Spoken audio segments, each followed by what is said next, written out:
नमस्कार मित्रांनो, सर्व प्रकारच्या स्पर्धा परीक्षेमध्ये विचारला जाणारा इम्पॉर्टंट टॉपिक म्हणजे शेकडोवारी, गणितामधील शेकडोवारी या टॉपिकवर सर्व प्रकारच्या स्पर्धा परीक्षेमध्ये प्रश्न विचारला जातो।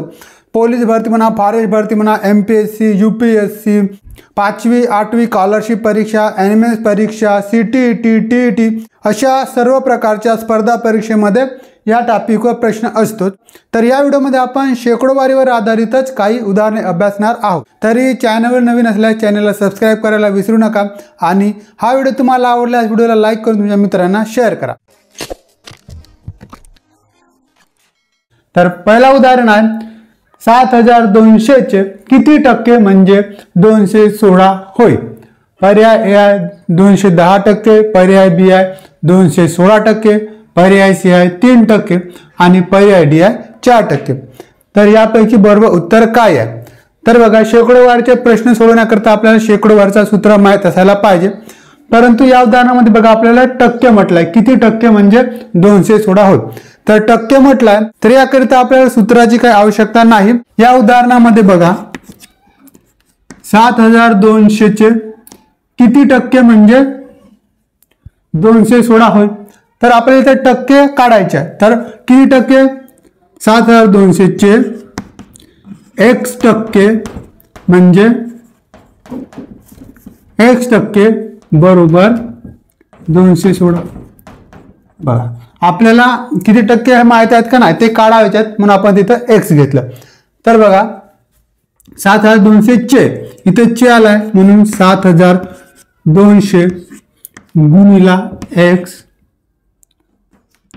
x टक्के बरोबर 216। आता बघा इथे टक्के दिले आहेत, मग आपल्याला टक्केवारी काढायची आहे, म्हणून या x ला 100 ने भागायचा। लक्षात ठेवा, आपल्याला टक्के जे असतात त्या टक्केला 100 ने भागायचे। तर आपल्याला टक्के काढायचे, आपण x घेतला, x ने 100 ने भागा।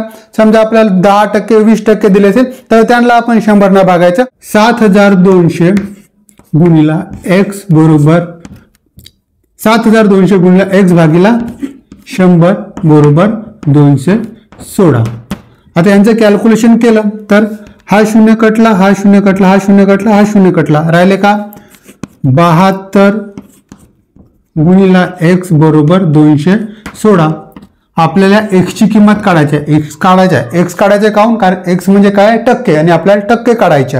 मग x काढायचे तर 72 बघा आपण इकडे डाव्या बाजूला आहेत, यांना आपण उजव्या बाजूला नेऊ, म्हणजे डाव्या बाजूला फक्त x राहील। मग x बरोबर 216 भागिला 72। इथे 72 भागिला काऊन आले? इकडे 72 गुणाकारात होते, बाजू बदलली त्यामुळे ते भागाकारात आले। समजा बेरजेत असते तर वजाबाकी झाली असती। मग यांचं जर कॅल्क्युलेशन केला तर बघा x बरोबर किती? 216 भागिला 72 केलं तर यांचा उत्तर येतो 3।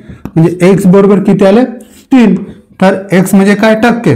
तर 72 चे 216 म्हणजे किती टक्के होईल? तर 3%। म्हणजे पर्याय C हा आपला बरोबर उत्तर आहे। तर बघा, आपल्याला सूत्र माहित नसेल तरी अशा प्रकारे आपण अगदी कमी वेळेमध्ये शेकडोवारी आधारित प्रश्न सोडवू शकतो।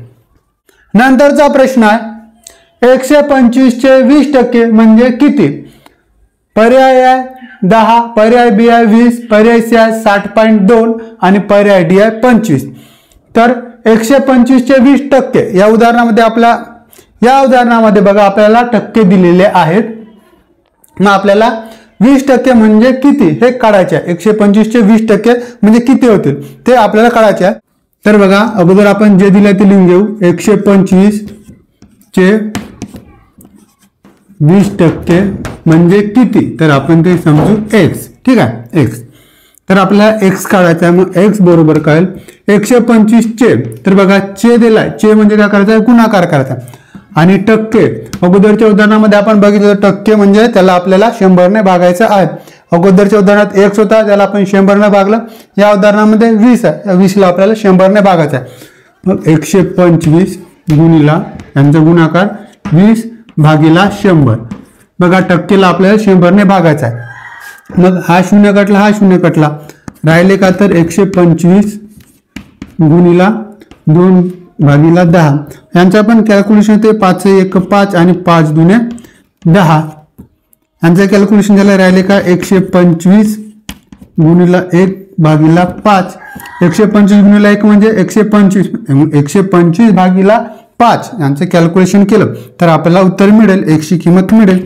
125 भागिला 5 किती होतील? 25 एका 25, 25 दुने 50, 25 त्रिक 75, 25 ते 100 आणि 25 पाचा 125 म्हणजे कितीने भाग जातं? 25 ने भाग जाते 5 ला, म्हणजे x ची किंमत किती मिळाली आपल्याला?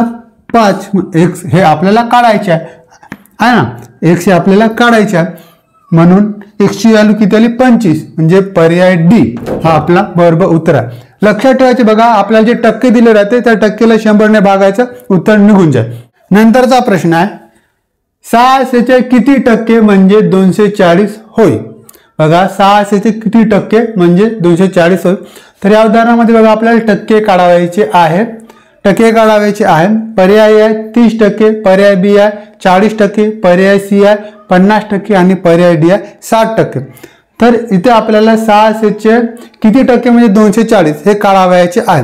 तर या प्रश्नाचं उत्तर काय येईल हे तुम्ही कमेंट करून सांगा. हा व्हिडिओ आवडला, व्हिडिओला लाईक करून तुमच्या मित्रांना पण शेअर करा आणि चॅनलवर नसल्यास चॅनलला सबस्क्राईब करायला विसरू नका.